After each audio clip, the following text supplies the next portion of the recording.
Alam niyo, sa panahon ng ganitong mga krisis, ay dapat malinis ang ating bituka.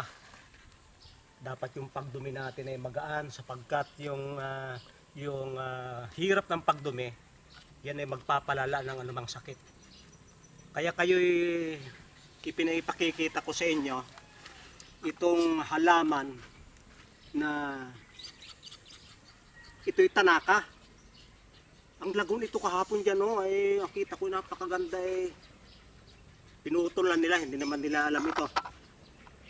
At ito talaga ay napakahusay na gamot sa mga nalalason.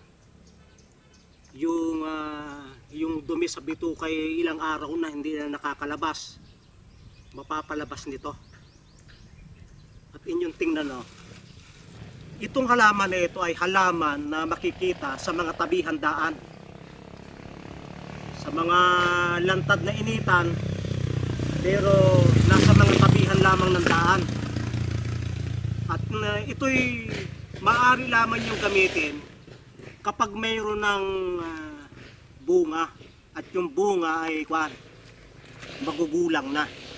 Wala kayong makikitang mga tuyong bunga nito sapagkat ito bago matuyo ay malalaglag. Itong ganito, magulang na yon, pwede na yung itanim. At yung isang bilog na yon, mayroon 3 buto. At yan ay pag yung itinapon dyan, ilang araw lamang ay tubo na. Kaya ito'y halaman ko sa kabilang bakod. Yung bunga ay lumabas sa bakod at pagkaraan ng mga ilang buwan, nakaabot dito sa kabilang bakod. Ang kapal dito nung hindi pa nila ginagamas. At inyong tingnan na, ito'y parang kangkong na mayroong butas yung gitna.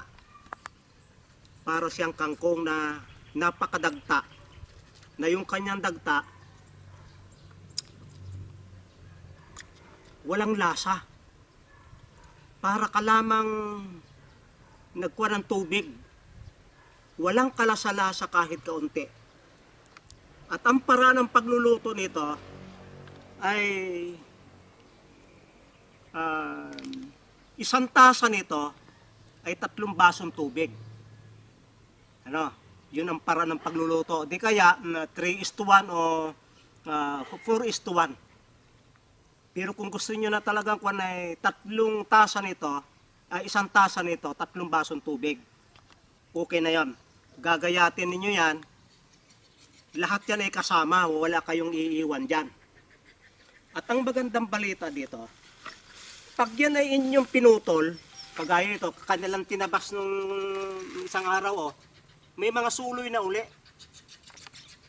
Para siyang kamote na pag iyong pinutol ay lalong dumadami. Sapagkat ito'y puputulin nila, ay di akin ang kukuhain. Ito kasi ginagamasan nila. Ganito ang pagkuhan nito. At ito'y ginagawa naming tea. Ilalagay namin ito sa tibag. Nako, pagka kayo'y guminahawa ang pagdumi, ay talagang kayo'y napakaswerte. Napakarami ngayong mga tao na itong constipated. Yung ganito karami, mga 1 litrong tubig na yan. Pag ito'y mga 1 linggo pa at hindi na nila tinabas, edi mayroon uli ako makukuha. Huwag niyong kukuhain pag hindi pa mature. Dapat siya may bunga na ganito, medyo magulang na. Huwag niyong kukuhain yung ganyan, yung wala pang bunga. Sapagkat na yung kanyang buto at yung dahon pag pinagsama ay napakahusay. Kaya kayo'y maghuhuros dili. Huwag agad kayong kukuha nito nang wala pang bunga. At yung bungay mura pa, huwag muna. Yung bago pa lang lumalabas. Sa isang araw, marami na uli yan. Tingnan niyo yung kano. Oh. Ang gandang tingnan na. Ay, ngayon ang mga tao, hirap na hirap sa pagdumi. Marami talaga gawa ng ating mga kinakain ay pinahihinang bituka. Ito, lilinisin yung ating bituka. Yung mga dumi doon na matagal nang hindi nakalalabas, yun ay unti-unting lalabas. Pag kayo iinom nito ay gabi. Kasi pag araw at meron kayong trabaho, kayo dudumi. Pag uminom kayo nito ng bago matulog, kayo dudumi ng madaling araw. Nasa bahay naman kayo. Ipakikita ko sa inyo yung mga ganito na aming itinanim sa aming garden. Ito'y loob na ng aking garden. Napakakapal nito ay aming binunot. Nagtira kami ng ilan, ay di ngayon naman ay naisip-isip ko na dapat ay makainom ang mga tao dito. Ito'y naglaglagan na yung mga unang bunga, ibig sabihin mayroon itong kahalili. Magsisibulan na yan dyan. At aking ililipat. Talagang ito'y mga isang buwat kalahati mula pagkasibol ay na siya. Magulang na yung bunga. Sapagkat ito ang kategory ay damo, napakabilis lamang nitong mag-mature. Yan ang mga damo eh. At ang pag-harvest, ang bilis sapagkat napakalambot.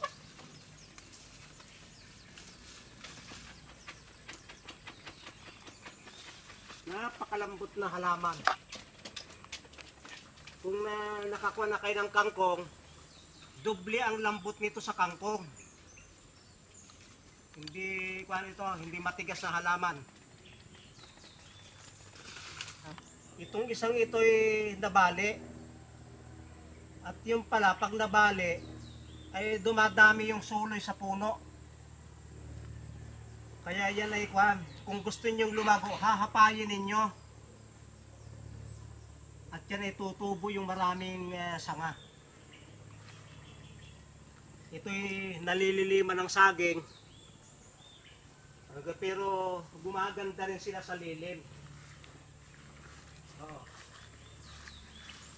Binunot ko na ito ng marami-rami. Ay pa rin.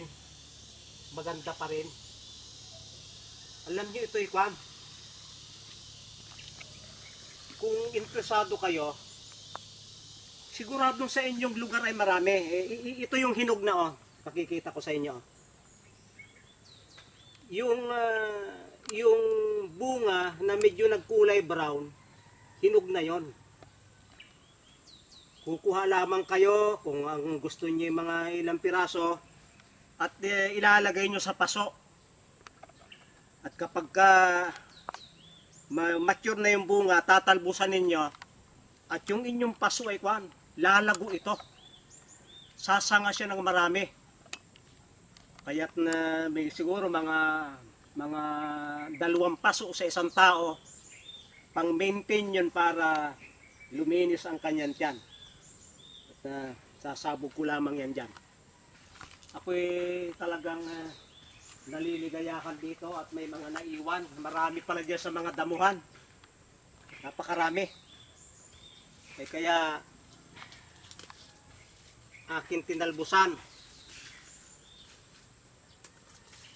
At lalong dadami siya. Kaya next time, marami ko nang makukuha. Ang bilis ito, pagkatalbos mo, 1 week lamang ay ganyan na siya uli. Imagine ninyo na may kapitbahay kayo, meron kayong kaibigan na nahirapan dumumi. Kasi pag nahirapan ng dumumi, asahan ninyo. Magkakaroon na yun ng maraming sakit. At kung yun ay may malubha na, may sakit na, lulubha pa yung kanyang sakit. Hanggang hindi nakakaginhawan dumumi. Ito ay tanaka. Ang tawag nung nagturo sa akin, ito ay itinuro lang sa akin. At marami kaming napainom nito na talagang pagbalik namin ay ano ng ligaya. Kami nakangiti na. Nung kami magdala nito ay masama yung kanat na ano kaya yan, mabisa. Pero pagkaraan ng kinabukasan kami bumalik ay mga nakangiti. At ang ginahawa na kasi pag ikaw ay makadumi, ilang araw ka hindi nakakadumi tapos ikaw ay makadumi. Ang ginahawa man din, parang nanganak, nang hirap lumabas ng bata, pagkalabas naman ng bata ay sayang-saya. Kaya ito yung halaman tanaka, pwedeng itanim sa paso, sa mga plastik. Ito'y panglinis ng dugo, pantanggal ng mga lason sa katawan, lalo na sa bituka.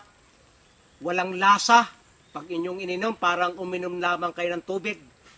Kaya't aking nire-recommenda na kayo magpurga at ang gamitin ninyo itong halaman tanaka. Hindi ito mawawalan sa inyong mga sa mga bayan-bayan, kahit bayan-bayan, mga iskinita na may mga damuhan. Hindi ito mawawalan.